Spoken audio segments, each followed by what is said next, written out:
Hello दोस्तों, मेरी इस न्यू वीडियो में आपका स्वागत है। और आज के इस न्यू वीडियो में मैं आपको एक ये जो आपको थंबनेल दिख रहा है इसमें इस थंबनेल में क्या मतलब कि बताया गया है, इस वीडियो में क्या बताया गया है, किस प्रकार का स्टोरी है, उसी में आपको प्रकार का स्टोरी आपको एक सुनाने वाला हूँ। और ये जो स्टोरी है बहुत ही बेहतर होने वाला है, क्योंकि इसमें एक गरीबी और एक अमीरी का क्या होता है, किस प्रकार से मिसअंडरस्टैंडिंग डालकर और किसी को भी जो पड़ोसी होते हैं वो बहका देते हैं। तो उन सब के बारे में ये स्टोरी में आपको बताया गया है। तो इसी के बारे में मैं आपको बताऊंगा, समझाऊंगा अच्छा तरीक़ा से कि इस स्टोरी में क्या बताया गया, क्या समझाया गया, क्या दिखाया गया है। तो इसमें होता ये है कि एक पति पत्नी होते हैं और उनका घर ना मिट्टी का बना होता है और धूप तो वो बर्दाश्त कर लेता है, बट बारिश वो जो घर है वो बर्दाश्त नहीं कर पाते हैं।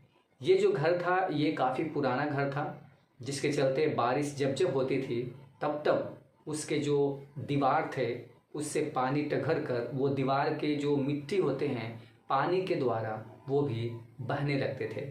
कुछ ऐसा इस प्रकार से हमेशा होता था। फिर एक दिन ऐसा हुआ, फिर से बारिश आई और इस बार वो जो पति पत्नी थे, मैं उनका कुछ नाम रख लेता हूँ। मान के चलिए कि पति का नाम है रामू और उसकी बीवी है सरला। ठीक है। तो जो रामू था वो बहुत ही परेशान था, क्योंकि बारिश हो रही थी और रुकने का नाम नहीं ले रहा था। उनके पास में खाने के भी बहुत ही दिक्कतें थी, बट किसी तरीके से उनका चल रहा था। लेकिन आज बारिश हो रही थी तो आज नहीं चल पा रहा था। रामू आज ड्यूटी नहीं गया था, घर पे ही थे।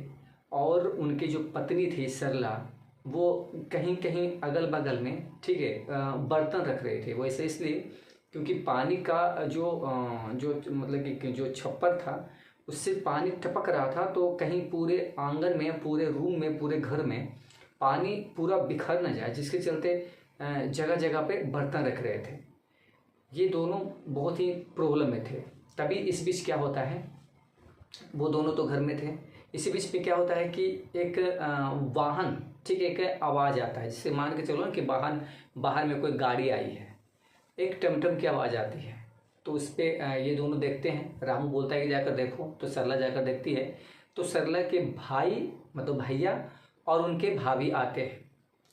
वो जब दोनों आते हैं तो वो दोनों ये बोलते हैं, जब वो दोनों आते हैं ना तो ये दोनों, जैसे कि सरला तो खुश होती है, लेकिन रामू जो है ना वो थोड़ा मतलब कि हेरिटेट हो जाता है। हेरिटेट हो जाए करने का मतलब कि वो मतलब कि एक तो ऐसा स्थिति है और ऐसा स्थिति में ये मेहमान आ गए हैं, जिनके चलते उनका ज़रा उसको ज़रा सा खटपट नज़र आता है।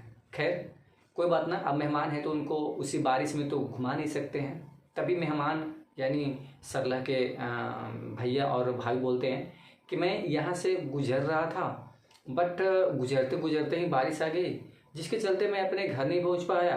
तो मुझे याद आया कि इसी के रास्ते में तो मेरी बहन सरला का भी घर है, तो चलो वहीं पर थोड़ा देर रुक जाएंगे और फिर थोड़ी देर जब पानी छूटेगा तो चले जाएंगे। क्योंकि वो ऐसा इसलिए बोल रहे थे, सरला के भाई इसलिए ऐसा बोल रहे थे क्योंकि जो ऑटो वाला था, यानी जो टमटम था, जो भी जिस वाहन से भी आए थे, वो आगे जाने के लिए मना कर रहे थे, क्योंकि बारिश बहुत ज़्यादा हो रहे थे। जिसके चलते रामू किसी तरीक़े से वो दोनों को अंदर बुलाए और जो भी उनके पास में था खाने वाने का जो भी था उनको दिया गया।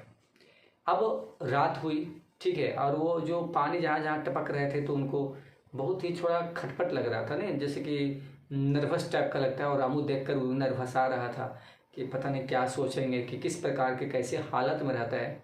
लेकिन हालत ख़राब होते हैं तो क्या किस प्रकार से ख़राब होता है ये वो हमको भी पता है, ठीक है, क्या गरीबी होता है वो आपको भी पता होगा। तो इसी प्रकार से दोनों किसी तरीके से उन दोनों का रात कटा।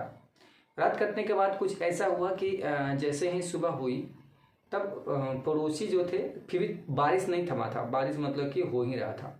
फिर भी छाता लेकर जैसे ही सरला बाहर निकली तो एक पड़ोसन थी, वो बोली कि ज़रा संभल कर, ये जो तुम्हारे भैया और भाभी आए हैं ये इनके पे ऊपर बहुत कर्ज है। अपने भाई और मतलब सरला अपने भैया, मतलब कि सरला को पड़ोसन भड़का रही थी कि तुम्हारे भाई पे बहुत कर्ज हो चुका है, जिसके चलते यहाँ भागी चल रही है, मतलब भागे चल रहे हैं, तो थोड़ा संभल कर, ऐसा नहीं कुछ चुरा ले तुमको यहीं से। तो सरला को मंगो कि ऐसे कैसे हो सकता है, ये चुरा कैसे सकते हैं, मेरे भैया ऐसा नहीं कर सकते हैं, ऐसा उनको मतलब सरला को ऐसा लगा। फिर सरला फिर थोड़ा सा कन्फ्यूजन हुई कि कहीं ऐसा सच तो नहीं। तो फिर क्या हुआ कि वो जल्दी जल्दी जब बाहर जा रही थी किसी काम से, उसको छोड़कर वो रिटर्न घर पे आई। तो रिटर्न आई तो उसको अपने भाई को देखा कि कहीं ना कहीं एक जहाँ उसका गल्ला वो रखा हुआ था, गल्ला यानी कहने का मतलब है कि जो खाने पीने का जो सामान होता है जैसे गेहूँ चावल ये सब रखा, ठीक है। तो वहाँ पे उसका भाई जो था ऐसे खट खट खट खट करके देख रहा था, दीवार को ऐसे ऐसे ठोक ठोक के देख रहा था। इसको शक हुआ कि कहीं ये सच तो नहीं, वो जो पड़ोसन बोल रही थी वो सच तो नहीं है। लेकिन ऐसा कुछ नहीं था। क्या नहीं था, किस प्रकार का था, वो मैं आगे आपको बताता हूँ। फिर कुछ देर के बाद जो सरला थी वो अपने रामू यानी पति को बुलाया, जल्दी से बुलाई, मतलब बुलाई, और वो आए। आने के पश्चात में बोले कि क्या हुआ क्या हुआ, क्या दिक्कत है।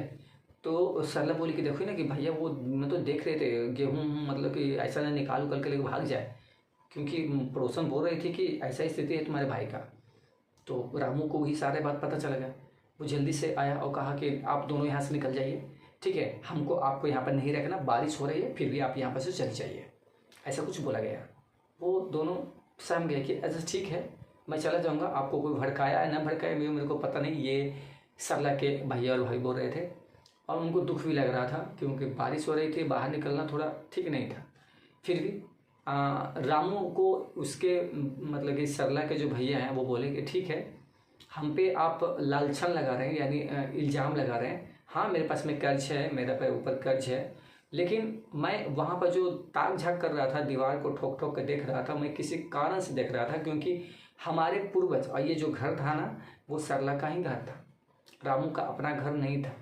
तो वो जो खटखट करके देख रहा था ना मैं, वो मेरे को पता चला है कि मेरे दादाजी यहीं पे किसी तीसरे दीवार के यानी पश्चिम वाले जो दीवार है वहाँ पे 3 ईंटा आसपास में है, और उस 3 ईंटा के बीच में कहीं पे कोई ईंटा निकालेंगे तो वहाँ पे रकम रखा हुआ, यानी पुराने पुराने जो गोल्डन कॉइन होते हैं वो वहाँ पे छुपाया हुआ है।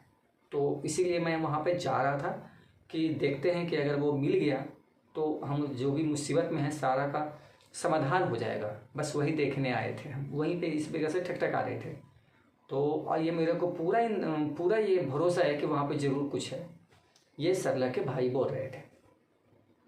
रामू बोला ठीक है, जब अगर ऐसा बात है तो चलिए देखते हैं जाकर। और जब दोनों जाकर देखते हैं, मतलब चारों जाकर देखते हैं, सरला के पति यानी रामू और उसके भैया और भाभी, तो जाकर देखते हैं तो देखने के बाद पता चला कि एक ईंटा 3 ईंटा वहीं पे था, जैसे उनका द्वारा बताया गया था, उनके पूर्वज के द्वारा, मतलब किस प्रकार की चिट्ठी में मिला होगा इस प्रकार से। तो जाकर निकालते हैं तो एक घड़ा मिलता है, ठीक है, और घड़ा मिलता है तो उसमें सोने का सिक्का और एक हार मोती का बहुत महंगा, ठीक है, मिलता है। अब वो मिला तो वो एकदम चौकन्ना रह गए। वो दोनों माफ़ी मांगने लगे कि मुझे माफ़ कर दीजिए। अरे कोई भी परिवार आता है, फैमिली आता है, तो वो हमारे क्या होता है कि वो हमारे भगवान समान होता है, बट हम पड़ोसी के दबाव में आकर आपको गलत गलत बात बोले, क्षमा कर दें, ऐसा करके वो दोनों गिड़गिड़ाने लगे भैया भाभी के साथ में, मतलब पास में। तो जो सरला के जो भाई थे और भाभी थे वो समझ गए ऐसा कोई बात नहीं, ठीक है कोई बात नहीं, आपको मैं माफ़ किया, ऐसा कुछ बोले सरला के भाई, ठीक है। और उसमें से वो बोले कि अब मैं इस पैसे में से आपको भी दे दूँगा। वो रामू बोला था नहीं नहीं मेरे को पैसे की ज़रूरत नहीं, आपका साथ है वही ठीक है, लेकिन फिर भी नहीं माने। वो अपना तो कर्ज महाजन पूरा किए हैं, और उसका भी जो घर का जो मरम्मत नहीं हो रहा था उसको भी पूरा किया, ठीक है। तो इस कहानी में बस ऐसे ही बताया गया था, इस प्रकार से बताया गया था। तो आपको स्टोरी कैसा लगा, किस प्रकार से लगा, आप ये कमेंट कर सकते हो। अगर इसमें कुछ गलती हुआ होगा तो उसके लिए, ठीक है, थैंक यू।